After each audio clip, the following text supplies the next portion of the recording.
Hi everyone, my name is Meg. Welcome to my channel. So, this is going to be probably my last video of the day because my hair is getting crazier as I go and I just can't have that anymore. So this video is going to be called How to Lose Your Mind. But in the best of ways, I promise. So how to lose your mind.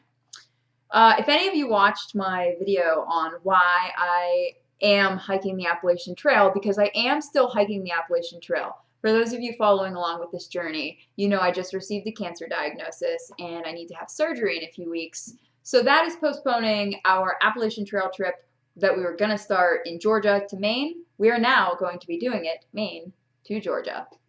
So that buys us a few months. Don't worry, health is first, absolutely, but I believe that I am meant to hike this trail. So we still will be hiking that trail. But if any of you have watched that video, you heard me talk about the 18-inch journey from the head to the heart. And I first read about this in a book by Tommy Spalding called The Heart-Led Leader. And as I was reading that book, it was one of my inspirations, pretty much like the trigger that really triggered me to want to hike the Appalachian Trail. I had been thinking about it for a while, but as I was reading this book, it talked about the 18-inch journey, the journey from the head to the heart. And I was like, yes, this speaks to my soul. I can't read a book about this anymore. It was a great book, by the way, highly recommended. Thank you, Tommy. You are an amazing author. But I was like, I can't keep reading a book about this. I need to go and do this and go and become a heart-led leader. And super ironically and perfectly, in the time that I've decided that to now, even before I've hiked the trail, I have gotten so out of my head and into my heart. So out of my head and into my heart already. Just in the deciding that I wanted to do it. The subconscious mind is a beautiful, beautiful thing. I just said this to my friend Tova earlier. I said, so many times in life, we as freaking humans think that we have to think our way through and out of every situation, but that's really not what it's about.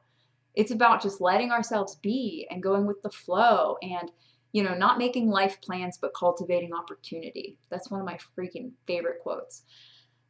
But so how do you lose your mind? It's exactly that. You stop thinking so much about every little thing. You stop worrying about things. You just let it go. You let it go. And you live and you love from your heart. So step number one in doing that, I've talked about this before, is mindfulness. Now, if you're the type of person who really enjoys yoga, meditation, prayer, then this will be very simple and very easy for you. You can sit down in meditation and be mindful of your thoughts. As thoughts come in, just let them go. Just be the observer. But you don't have to just do this in a meditation or in a prayer.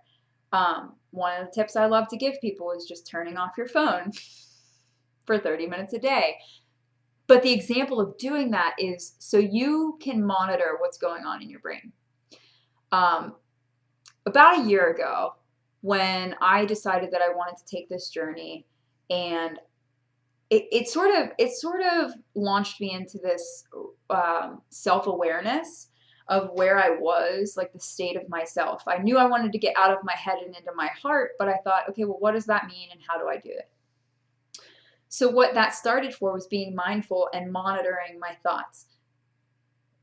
And the first thing that I realized, this is hard to say, I realized how freaking judgmental I was. And the reason that I realized that was because I realized how much I was judging myself. And how much I was projecting a lot of my own hurts out onto other people. And how then when things were happening outwardly to me, I was playing this victim. And it just became so aware and so apparent to me that I was like, wow, I need to change myself here. I need to change myself. And that meant getting into my heart and out of my head. So I guess it probably sounds a little contradictory of losing your mind but being mindful, but you have to realize that your mind is a part of you that is a beautiful, brilliant tool that can be put to work in the way that you want to put it to work. When you get mindful and you realize how much your thoughts are flitting around, you have to recognize that you're doing that throughout the day. And if you're doing that throughout the day, who's in control, your mind or you? And that's why a lot of us feel exhausted, drained, emotionally unavailable, frazzled, stressed. That's where all of that happens, is up here. It's up here. So you gotta lose your mind and get into your heart. So be mindful of your thoughts and observe them, because then once you can observe them, you can let them go. A helpful tip for that is naming them. And you can do this really general.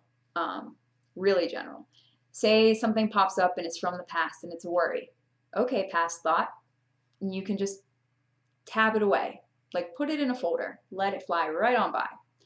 Okay, something pops up and you're worried. All right, that goes in the future folder.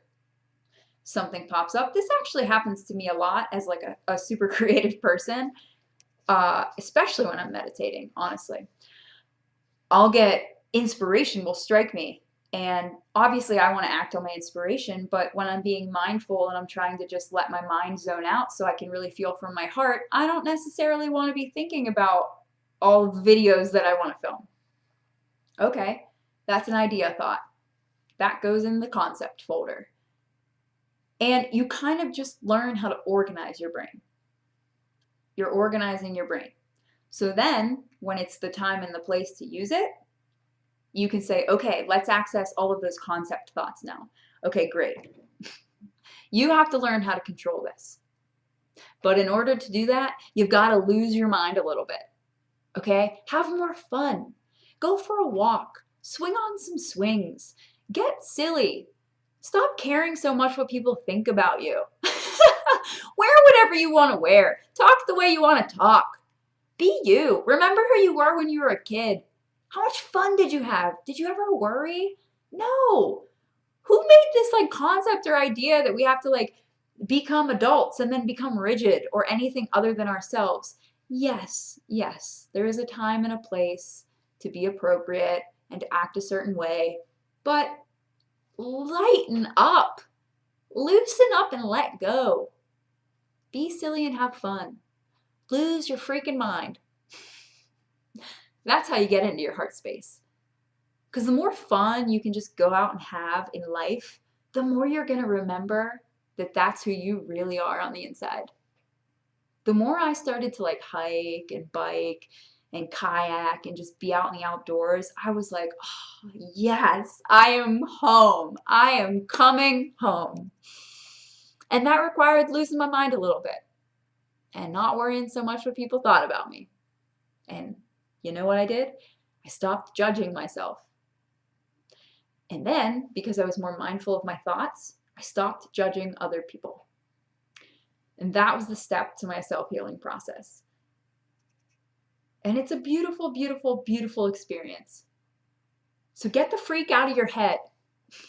Get into your heart and have fun. Lose your mind.